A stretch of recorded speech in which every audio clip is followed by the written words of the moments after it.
Well, Cybershell, since you are the Sonic lore master, you've made so many YouTube videos about Sonic the Hedgehog. You've made YouTube videos for Sonic the Hedgehog. We only thought it was appropriate if you came on here to talk about King of the Hill. Oh, I would love to do that. I'm a big King of the Hill fan, I gotta say. Some people are like, maybe you talk about Sonic Racing.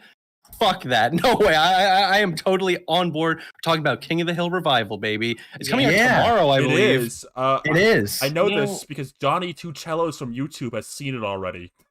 I was going to say it's almost pointless to be making all these predictions on what's going to happen when literally you can just watch it tomorrow and find out. But one thing I was going to say could be wrong. Here's a question though. Here's $1 million question. I was going to say, do you think it's going to be good or not? And I was going to say, I've already been spoiled a bit because Johnny said he liked it, and I trust Johnny Shell's opinion on adult cartoon related things like of that matter. He does keep you posted on adult cartoons. Exactly. Yeah, that's exactly what I'm into. I'm just eating cereal and watching his videos, and I'm just having such a great time learning about Futurama. Everyone go subscribe to Johnny Two Cellos right now. Everyone go subscribe to Johnny Two Cellos. Ask him to be on Ready to Start the Podcast. Okay. So Johnny's spoiled. That is good. He already ruined it for me. Yeah, now I can't go in expecting to hate it. But the thing is, I was already going to guess it's going to be good because this is Mike Judge we're talking about. Yes. He's already done two separate Beavis and Butthead revivals, and they were both good. Yeah, and you know what?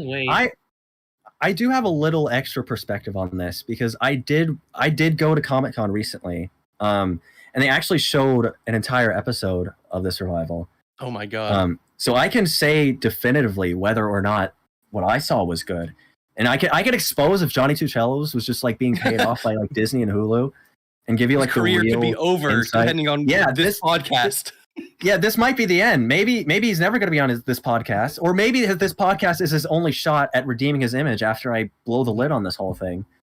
But no, I got to be real.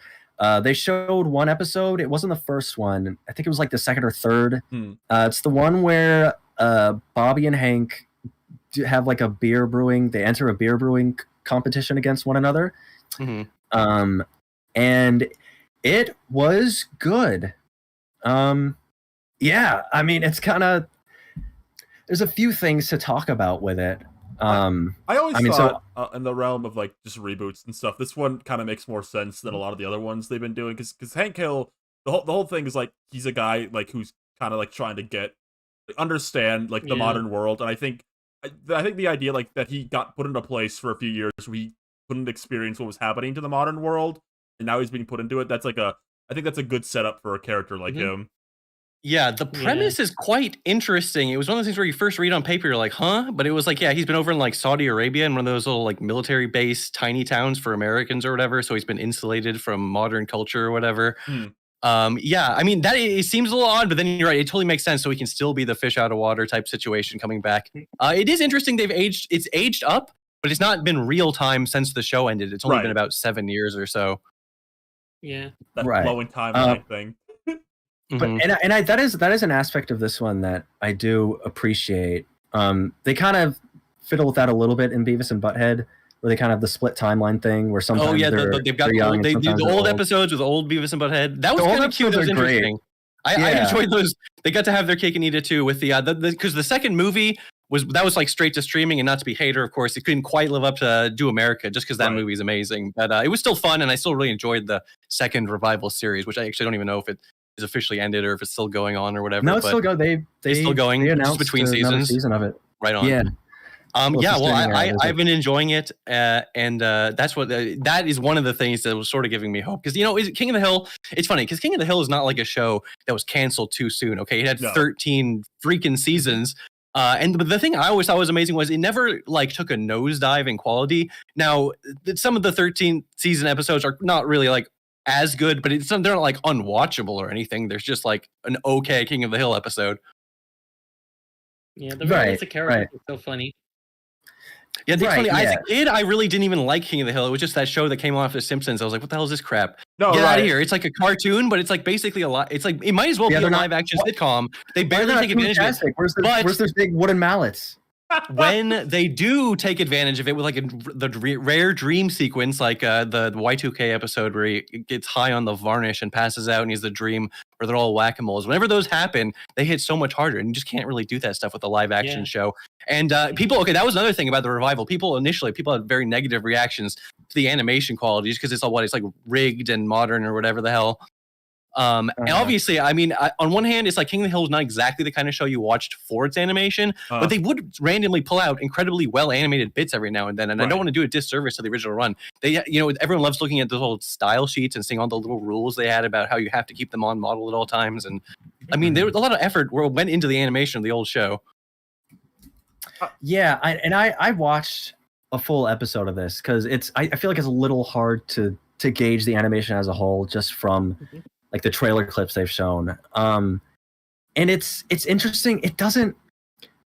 So apparently it's like not technically fully rigged. It seems like it's just a very digital process. They take a lot of digital type shortcuts. I think the recent digital shortcut. It's actually, it's really interesting. I actually finished rewatching King of the Hill not that long ago, and it literally becomes widescreen like 10 episodes into the last season, so it's like it barely hits that like threshold, and then it just ends. So they had to redo the entire opening in HD just for like the last half of the last season. See, and now we have a brand new one. You brought up like the Phineas and Ferb reboot had the kind of similar thing where people thought it was rigged for a bit, and then they came out and said no, this wasn't rigged.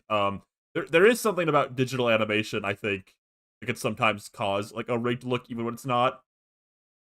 Right, just because you take the sort of shortcuts you take, like instead of redrawing this frame, why don't we just like transform tool their head to squish a little bit? Right. And that's a subtle decision, but it does come off in the full thing, so it can look a little slightly off. But it was mostly, I mean, it's not. This is not a show that is like super demanding animation wise. Right. Like it's about the comedy and the characters and how well they're written. Right. And that's it's not a deal breaker.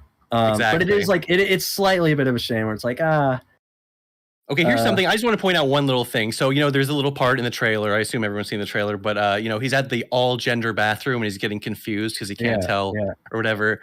So the all-gender bathroom sign is getting confused at. Am I crazy, or is this just like totally Chris Deltarune? I mean, it's completely the same vibe I was getting at. It's classic. It's perfect that it's our NB hero is the one confusing Hank over here. I heard the word non-gender bathroom, and like I thought like this is like a joke the new Norm would have made. I know it was a little okay. It's funny because it is the guy. It's like all gender is not even fucking confusing. Okay, Hank is not stupid. Like all gender just means you could use it. Okay, it's not really like it's not even. How is that so woke that we all gender bathroom is like? Oh my god. He only thought there was one gender previously. These are things that have been around forever.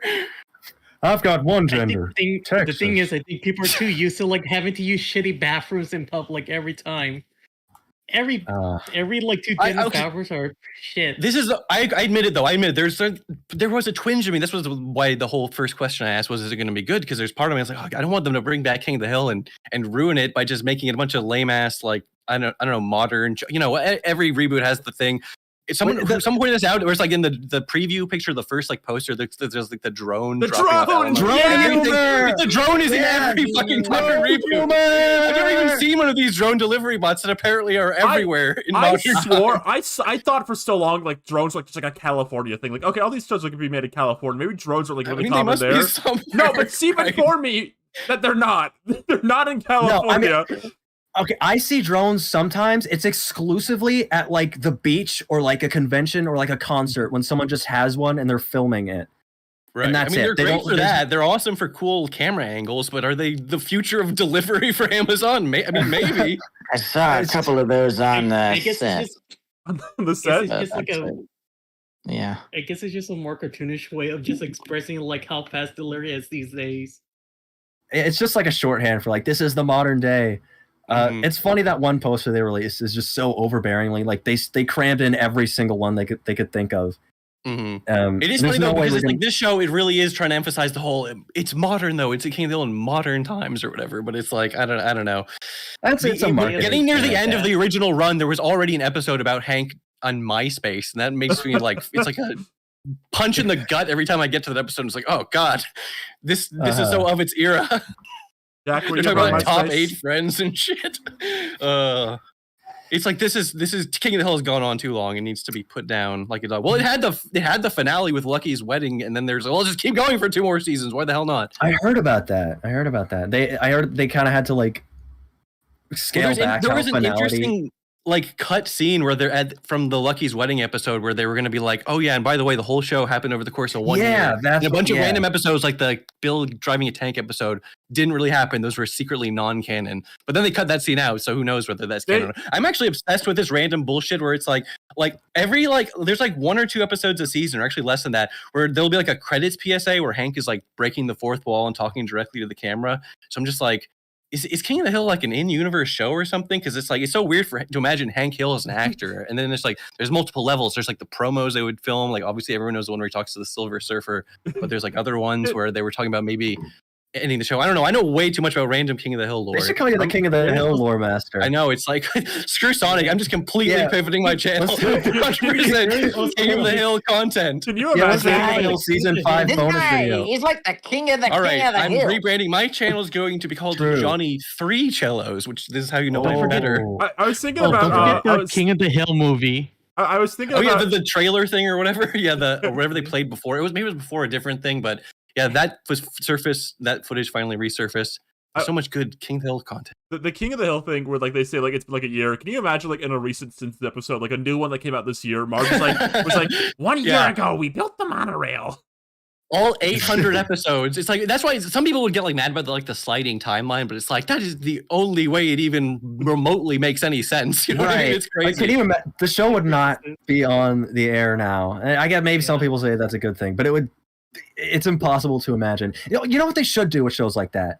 Instead of having a floating timeline, just have the family have a new baby like every 2 seasons, so that your future farming. So, by the time you get to season 10, you can still tell like Bart like 5th grade stories, but you just have like a new baby analog, basically. So I used to say, this is what I used to say. I said Simpsons will just keep going until one of the main cast members dies. Now Simpsons is so profitable. They're just gonna wait till AI voices can do it. Wait till the pushback isn't gonna be there. You know what I mean? Because it's like, I don't know. Maybe they would do a recast. And I'm not being a hater. I genuinely think she's a wonderful actress. But Julie Kavner, first of all, she's in her 70s, so I'm not being a hater. But goddamn, hearing her do that Marge voice in some of these modern episodes is like, you can tell human vocal cords weren't meant to do that for 30 years. Did you hear what Matt Groening said at Comic-Con recently? He's like, oh yeah, the show will probably end when one of the voice actors dies. He just like said that. I don't even believe him though. That's the thing. I don't even believe him. I think he just kind of said that jokingly. Did Matt Groening do anything? Like, here's the thing. Obviously, everyone... Simpsons has always been about its diverse writers' room of lots of talented people. You can't just contribute all to Matt Groening beyond really like the first season, the initial idea. But it's like these days...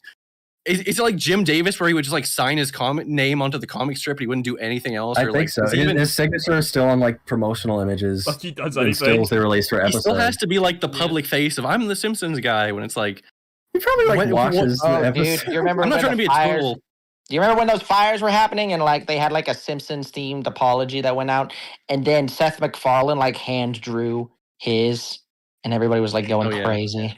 The human touch. Seth has the human touch. He's wholesome. Shout out to Seth MacFarlane for producing the Naked Gun movie that just came out. It was pretty good. Well, speaking of wholesome, I gotta see that then. Wholesome characters. Are there any other awesome movies coming out that you guys know about? Yeah, it's kind of like a wholesome movie too. Really? Yeah, the Smurfs recently dropped. What is it, Jack? Is there a problem? No, there's not any issue. No, we didn't even talk about Lolita Fashion Hank Hill. No, we need to keep. Jack, it's okay. It's okay. It's okay. Cybershell. Jack.